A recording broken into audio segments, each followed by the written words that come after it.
So this is the a sample of the file. Okay, and okay, one more thing. So just now I only mentioned about CM.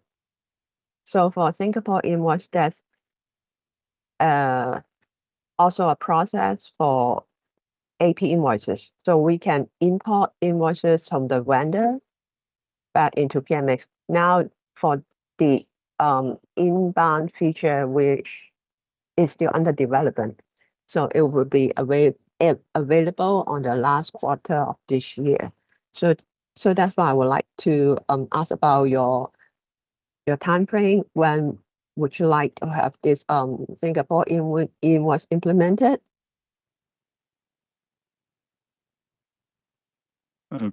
Is that something you have in terms of a timeline? Is that something definitely we want to look at this year? Because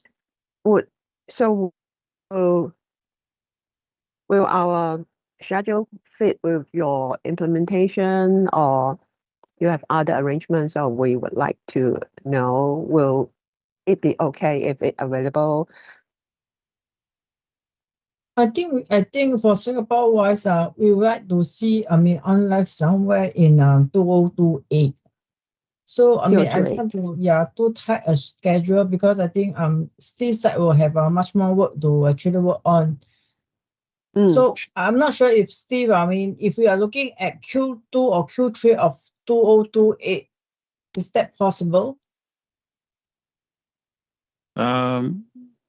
Quite possible, because this solution is also it's developed in the web platform, which Singapore's not using. So it does give us time to migrate, from Windows to web, potentially next year, and then look at. May I inquire about this? Okay, majority of MI client will be belonging to 2028, the batch, because now Singapore is onboarding it by the total revenue as well, so it depends on revenue side, it may have different timing. But in the case of JLL, just Singapore, I'm just curious, if you are going to onboard any newly GST registered company, let's say there's a new company coming on board, they're supposed to take over, then you will immediately be liable to that, isn't it? Yes, you are the point also, Marcus. Correct. So I think, can you wait until 2028, because they will limit your capability to take on new client then? New client, when is MCST considered as a new entity? I don't know. If it's basically, as of last year, news is that IRAS required those under voluntary GST registered entity. Those newly voluntary GST registered, they need to be immediately on board. But for those compulsory, not necessary to be immediate. It's only those newly GST registered entity under voluntary scheme need to be on board immediately. There are two schemes, right? One is voluntary and the other one is newly GST registered. Newly GST registered is immediately required. No, it's not voluntary. It's only voluntary. It's still voluntary. Newly new and is under voluntary GST registration, then they must immediately be on board. But those under compulsory 28. I see. Okay. Two questions. Right now, in terms of MCST context, we have this QR code that's customized on the invoice. Does this PMX allow? Pagero, does it allow QR code on that customized invoice? Yes. So Pagero, they can generate QR code on the invoice and then distribute it to the tenant. They can help us to do that. We have seen that before, but again, this will be your discussion with Pagero as well, because it depends on how complicated the QR code is. It you generate or they generate? they may require some customization on the invoice. I think in your conversation with Pagero, you can highlight that as well. So it's the Pagero that's Mm. that too. Okay. There are two set of client. One set of client, they are saying that after they do the e-invoice, right, they want Pagero to send the invoice out to the tenant directly to do the emailing, and they are no longer using the MRI invoice. That one is more for internal usage. That is one way. But another way will be, no, Pagero is only for e-invoice submission to the IRAS, but the actual invoice itself, the emailing of it, you will handle it within MRI system. So I think there are some option that you need to think through and discuss with Pagero as well. Okay. Next question would be how are they going to charge us per transaction, meaning per invoice? We also no idea. Depends on That's the Pagero part I need you to talk to them. application. Okay. Yeah. Okay. So Steve, I think Steve Tay is not on this call, right? No. Yeah, because I think one of our clients in Singapore did ask about it. So Steve Tay may have some information about it, but definitely you need to talk to Pagero to find out the cost. Yeah, you also go by volume and all that. I think they also have some minimum volume to begin with, before they talk about, per certain transaction. Yeah. So next question will be the turnaround time for them to respond in terms of troubleshooting if there's an error. So my experience with Malaysia invoice, they are quite good. They come back quite quick. It is comparative, right? So I think you need to assess the tool to find out more. Yeah, I think they are relative. Given the potential of invoice now in Singapore, there are many clients as well. I think they try to establish themselves as well. So yeah, I think there are pros and cons, as I highlighted to you earlier, because Pagero is an international player. So they have a lot of e-invoice experience in many different countries. So they could advise you on various ways that you can doing it. And they also have extensive set of tools as well. It's not specifically only on the emailing of it. I think they can offer you many different things as well. But for data posts, because they are local, they also understand the local environment better. So I think they can advise you on more local specific kind of scenario. So there are pros and cons. I think you need to talk to them to find out the SLA as well, service level agreement. So meaning to say their help desk will be not local based. Can I say that?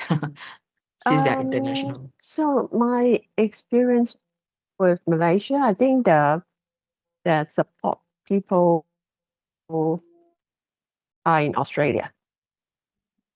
Yeah, Okay. but for the Singapore is invoice, I talked to the developer in Malaysia, so I don't know eventually who will provide support. But again, they are multinational companies, so I think they will find the best resources to help. Yeah, that's the thing. When we first started, it's coming from Australia. Then midway, we were discussing about invoice now. Then they employed someone in Malaysia. So, but it's international, right? It depends on where it makes sense for them. But in case of data post, they are definitely Singapore. Yeah, this is their base country. Yep. Okay, so right now, does it support our current version, the Windows-based? No, right? No, it does not support Windows. Okay. But that part nothing got to do with Pagero or data post. This is more the MRI. Is the regional pack that Carol developed. It is solely on the web. Yeah, it's not on the Windows. Yeah, it's what. Okay, but taking into consideration, if let's say we have a new client which voluntarily register, which they need to have this platform for invoice now. So since we are not yet so-called at the web version of MRI, so how do we mitigate on this? that would be an excellent opportunity to get you on the web. Yeah. You should be on the web. Actually, I keep telling Stephen, I say that you guys should not stick with the Windows anymore. We have to identify a path for you to move on the web, because MRI no longer make any enhancement of the Windows or whatsoever. Will not be entertained anymore. So any new feature, any improvement is always on the web platform. So you should definitely take on this chance to move to the web.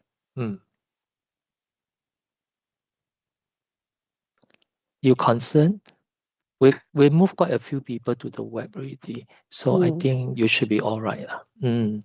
For example, one of the client is like Toshin Singapore.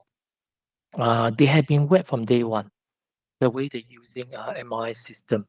And Marina Bay Sands just move on to the web. So they'll be fully on web starting 2 months later. So there are quite a few clients fully on web, and some is only web to begin with. They never use Windows at all. So I think you should be all right. Yeah, no need to worry.